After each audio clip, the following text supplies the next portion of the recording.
the supramental evolution.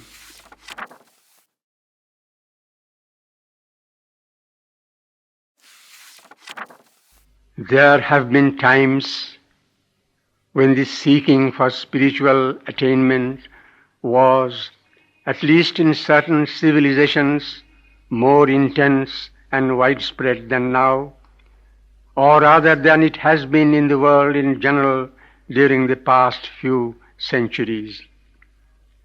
For now the curve seems to be the beginning of a new turn of seeking, which takes its start from what was achieved in the past and projects itself towards a greater future. But always, even in the age of the Vedas or in Egypt, the spiritual achievement or the occult knowledge was confined to a few. It was not spread in the whole mass of humanity. The mass of humanity evolved slowly, containing itself all stages of the evolution from the material and the vital man to the mental man. A small minority has pushed beyond the barriers, opening the doors to occult and spiritual knowledge and preparing the ascent of the evolution beyond mental man into spiritual and supramental being. Sometimes this minority has exercised an enormous influence, as in Vedic India, Egypt, or according to tradition in Atlantis, and determined the civilization of the race, giving it a strong stamp of the spiritual or the occult. Sometimes they have stood apart in their secret schools or orders, not directly influencing a civilization which was sunk in material ignorance or in chaos and darkness, or in the hard external enlightenment which rejects spiritual knowledge. These cycles of evolution tend always upward, but they are cycles and do not ascend in a straight line. The process, therefore, gives the impression of ascents and descents. But what is essential in the gains of the evolution is kept, or even if eclipsed for a time, re-emerges in new forms suitable to the new ages.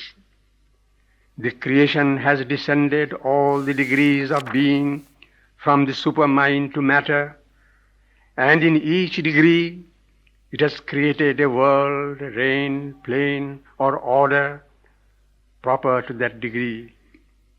In the creating of the material world, there was a plunge of this descending consciousness into an apparent inconscience, and an emergence of it out of that inconscience, degree by degree, until it recovers its highest spiritual and supramental summits and manifests their powers here in matter.